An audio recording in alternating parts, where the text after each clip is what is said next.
The government on Wednesday unveiled its national 2020 budget under the theme Our Plan for Prosperity, allocating large funds for COVID-19 relief and to address the challenges facing the health and education sectors.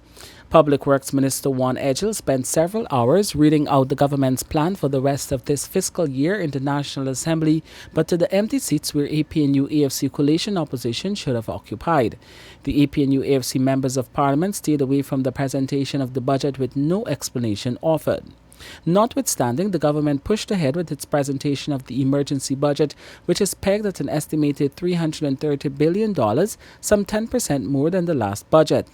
And while several ministers have expressed joy that the budget has been presented within a month of the PPP coming to office, they were quick to point out that much of the budget represents money already spent by the last government and also takes into account annual payments. With the spending already and other costs, the PPP government is only left with $22 billion for new initiatives. Edghill said notwithstanding the disturbing findings upon taking the reins of government a mere 35 days ago, the PPP confronted the challenge of recharting Guyana's course by laying this emergency budget in the House. Budget 2020 offers hope and relief in its measures and programs and projects. It reflects our government's fierce dedication to ensuring better quality of life for all Guyanese. Mr. Speaker, our government will continue to fiercely defend our cherished democracy as we have recently done, and we will always champion upholding the rule of law. We will continue as always to secure working partnerships with our private sector, whether it's from the food vendors to the rum producers, farmers to the fishers, miners to the millers, air service providers to minibus drivers.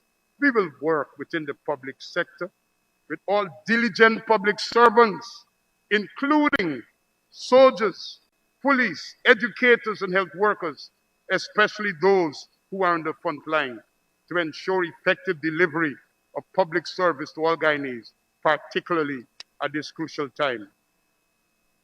Our plan for prosperity, despite the challenges, has taken root in this emergency budget.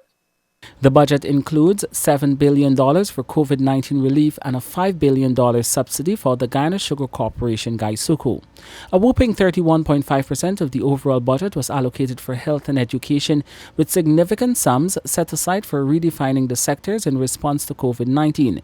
Minister of Education Priya Manikchand spoke of what the immediate task will be once the budget is debated and passed. So, delivering education in this time means a whole different thing from what we're accustomed to. This budget is a direct response to doing two things. One, the COVID that is upon us, as well as meeting some of the promises we made in the manifesto. So you will see us expanding the learning channel, expanding and upgrading the learning channel. What that means is that we're going to have we're attempting to have 6 channels running at the same time.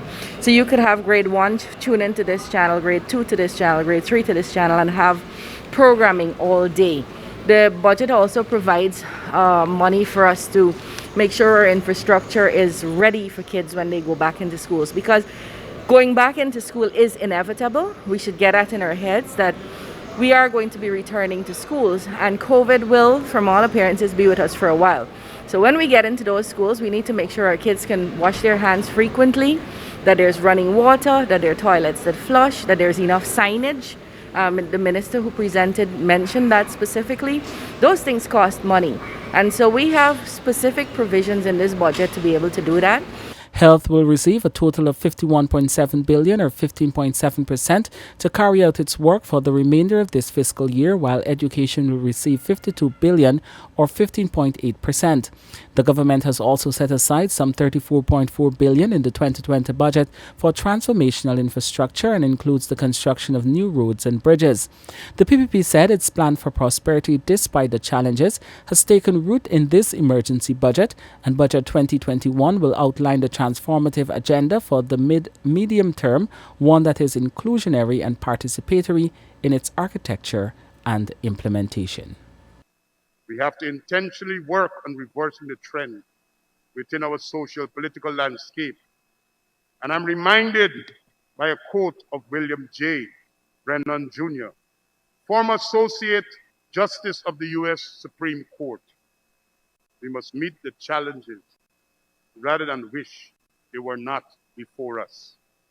Mr. Speaker, may we all collectively rise to the challenge of being true Guyanese and together realize our plan for prosperity that is truly representative of all Guyanese. Kurt Campbell, Newsroom.